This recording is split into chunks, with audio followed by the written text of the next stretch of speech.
आप सभी को जय मसीह की और आप सभी का स्वागत है शालिनी रानी मुस्कान के यूट्यूब चैनल पे। हमने एक छोटा सा प्रयास किया है कविता लिखने का, और आप अगर इस चैनल पे नए हो तो लाइक कीजिए, सब्सक्राइब कीजिए और शेयर कीजिए। तो आज की कविता की हेडलाइन है, मेरे मालिक ने क्या बताया कि सच्चा धन क्या है। सच्चा धन क्या है, तो इस बारे में हमने कविता लिखी है नया नियम के आधार पर। धन्यवाद हो परमेश्वर के इस वचन के लिए जो हम कहना चाहते हैं। जो आपका संदेश है वो हमारे जीवन पर ग्रहण होने पाए, और जो भी सुनते हैं समझते हैं उनको आशीष मिलने पाए। आमीन, हालेलुया। मेरे मालिक ने क्या बताया, मेरे मालिक ने क्या बताया कि सच्चा धन क्या है। धन जहाँ है, धन जहाँ है मन वहीं है। जीवन की सारी चाहते वहीं बसी हैं। है छोटी टोली मत डर, पिता का प्रेम साथ हमारे है। राज्य तुम्हारा है, हमारे भविष्य को चमकाने की चाबी मेरे मालिक के पास है। संपत्ति बेचकर दान करो, संपत्ति बेचकर दान करो। आकाश में धन दौलत जमा करो, आकाश में धन दौलत जमा करो। जीवन को महत्वपूर्ण समझो, जीवन को महत्वपूर्ण समझो। जीवन का ज्ञान क्या है जो हमारे भविष्य में काम आएगा। सभी के प्रेम को संचय करो, सभी के प्रेम को संचय करो। जो हमारे जीवन का सागर है, सागर की गहराई से भी अधिक आनंद देता है। धन वही सच्चा है, धन वही सच्चा है हमारे जीवन में, जिसमें चोर भी अपना सदस्य बनना चाहता है। आमीन। मालिक का ज्ञान ऐसा है, मालिक का ज्ञान ऐसा है हमारे जीवन में कभी नहीं मिटेगा। दीपक भी लगती नहीं उसमें, दीमक भी न लगती है उसमें। मालिक का धन ऐसा है, सोने से भी चोखा है जिसमें सच्चा धन जमा होता है। मालिक का थैला कभी नहीं मिटता है, जिसमें जीवन का आराम है। मैं नई शुरुआत करूँगा, मैं नई शुरुआत करूँगा। पुराने गुल्लक को तोड़ डालूंगा, हर चुनौती को पार करूंगा।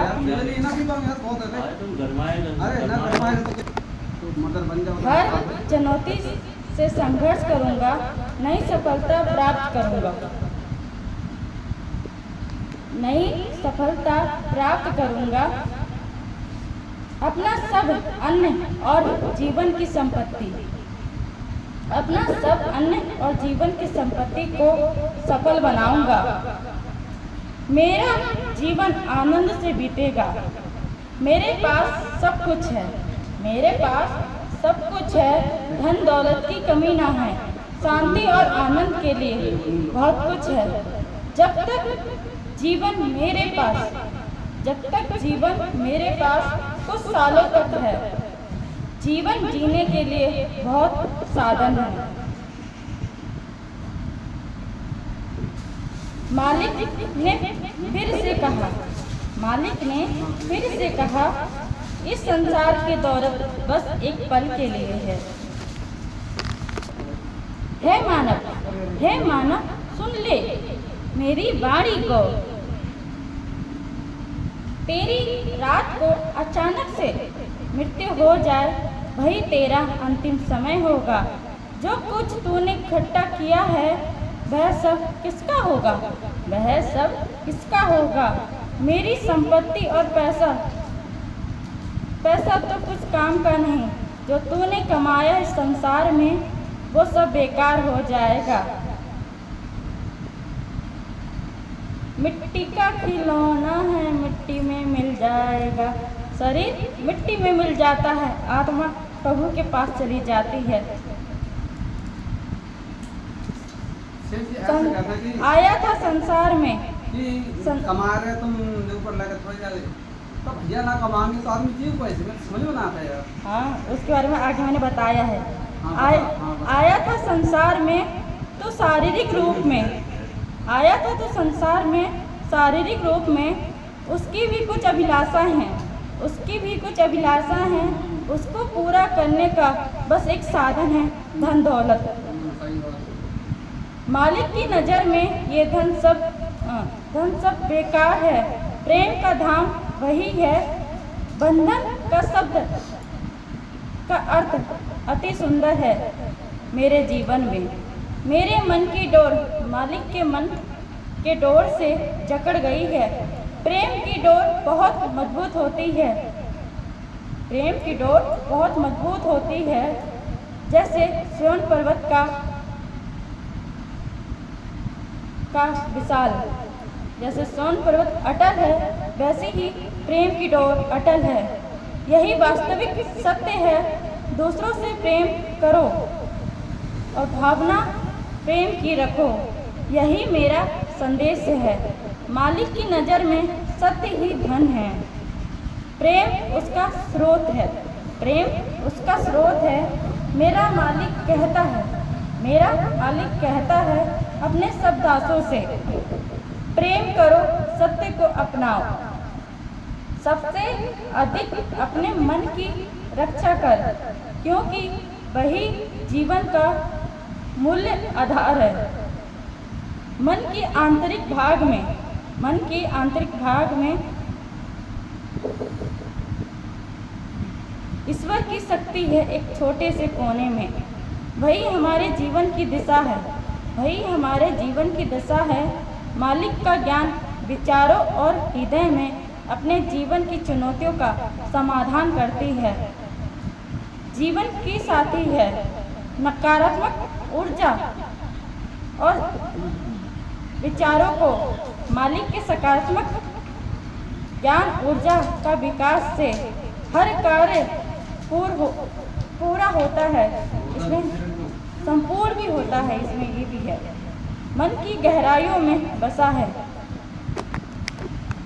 यहाँ पर हमने पहले कुछ और लिखा था, पर यहाँ पर हमने फेयर में लिखा तो हमने कुछ और लिख दिया। मेरी भेंट को कबूल कर, मेरी भेंट को कबूल कर मेरे मालिक। जीवन की सच्ची भेंट मेरे मन और आत्मा से तूने मुझे प्रथम स्थान दिया है, प्रथम स्थान दिया है, मुझे विजेता बनाया है। यही मेरी भेंट है तेरे लिए, कबूल कर मेरी भेंट को। आमीन। हे सोने वालों, जागो, मुर्दों से जी उठो, तब मसीह की ज्योति तुझ पर चमकेगी, तब मसीह की ज्योति तुझ पर चमकेगी। आत्मा से जागो, नया जीवन का आगमन हो, नया जीवन का आगमन हो। जैसे सूरज की किरणें इस धरती को छूती हैं, इस धरती को छूती हैं और संसार को रोशन करती है, हर कोने को रोशन करती है। मसीह की किरणें हमारे जीवन को नई राह दिखाती है, मतलब देखना होता है, राह दिखाती है। सोने वालों जागो और उठो, जीवन का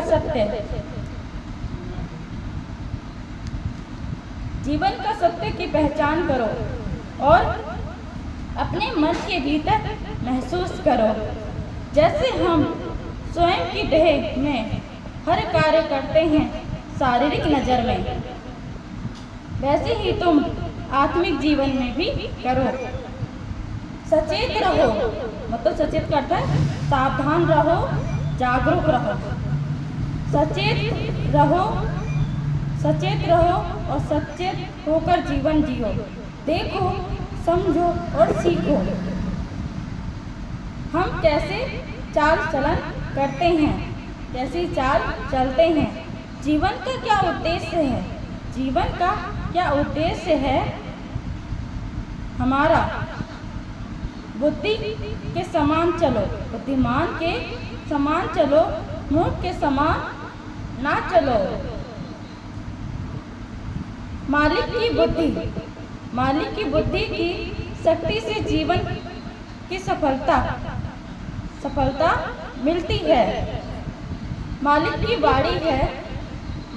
बाड़ी है अपनी बुद्धि की शक्ति को विकसित करो।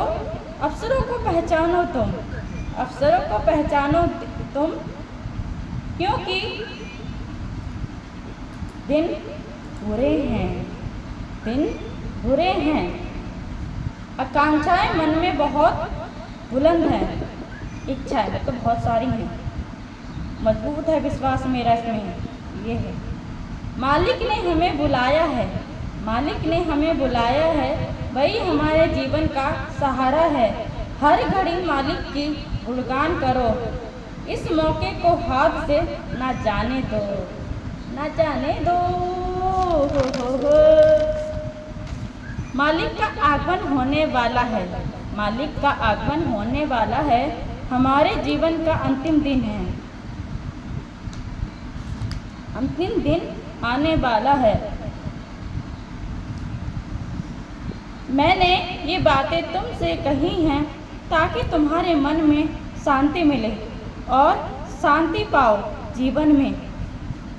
संसार में तुम्हें संकट होता है, हौसला बढ़ाओ, मैं हूँ ना। मैंने संसार को जीत लिया है, आमीन। यहाँ पे ना कोई ढाट शब्द था तो मुझे उसका अर्थ ना पता था, तो हमने इसको गूगल के माध्यम से इसका अर्थ निकाला, इसका पर्यायवाची शब्द निकाला कि उसका अर्थ क्या है। तो हमें जो शब्द उसमें बाइबल में लिखा है ना, उसका अर्थ हमें नहीं पता था, तो हमने इसके बारे में अध्ययन किया। तो हमने इसमें लिखा है, हौसले शब्द का उपयोग किया है, हौसला बढ़ाओ। संसार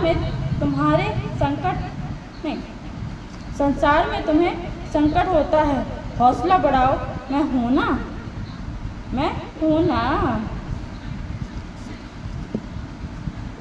मालिक का बंदा आएगा स्वयं की सेवा के लिए नहीं, इस संसार में मानवता को सेवा प्रेम सिखाने आया है। मृत्यु से मुक्त करने के लिए स्वयं को बलिदान करने आया, इस भूमि की मिट्टी में नया जीवन देने आया हमें। क्रूस के चिन्ह में मालिक के हर वादों को निभाने इस धरा में, वादों को पूरा कर मालिक के बंदे ने हर वादे को पूरा किया है मालिक के बंदे ने। मालिक का प्रेम जीवन देता है, विश्वास करो और अनंत जीवन पाओ। मालिक का प्रेम हमें कभी नहीं छोड़ता है, उसका प्रेम सागर से भी गहरा है। मालिक का बंदा पवित्र है, पवित्र करने आया है। उसका प्यारा सुंदर नाम मेरा प्यारा यीशु है। उसका प्रेम हमें बुलाता है, मन के सागर से वही मेरा जीवन है। पानी की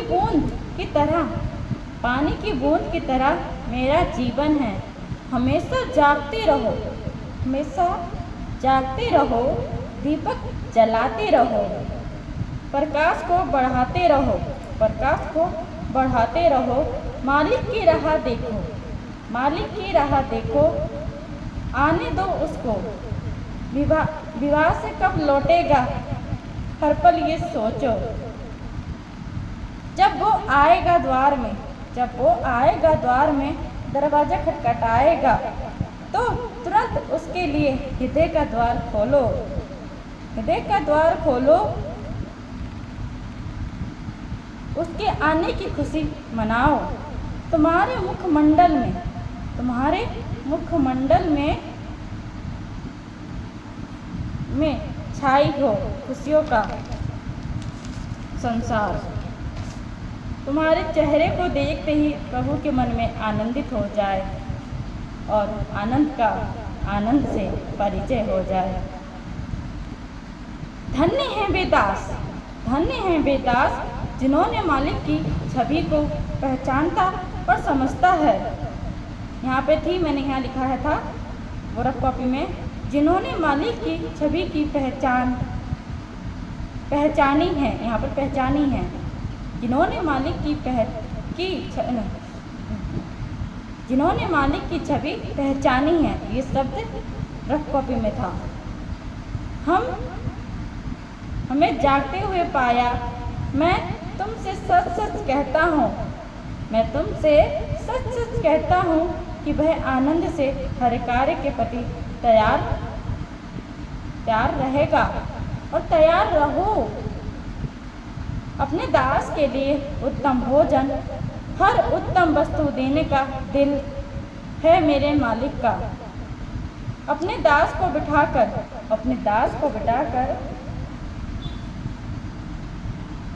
हमें भोजन करने देगा। अपने पास बिठाकर पास आकर सेवा करेगा। दास को अपने कार्य के प्रति ईमानदार रहो। मालिक पर विश्वास रखो। मन की शांति है मालिक का विश्वास। उसे चिंता नहीं कि क्या से क्या होगा। आमीन। मेरा हृदय हमेशा अपने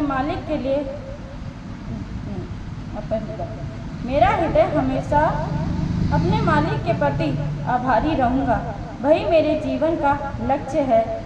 आमीन। हालेलुया परमेश्वर का कविता के लिए। इसमें हम शब्दों का गड़बड़ कर देते हैं, बोलने में भी और थोड़ा लिखने भी। हम अभी सीख रहे हैं। अभी हमारा कोई सहायक नहीं है सिवाय गूगल के।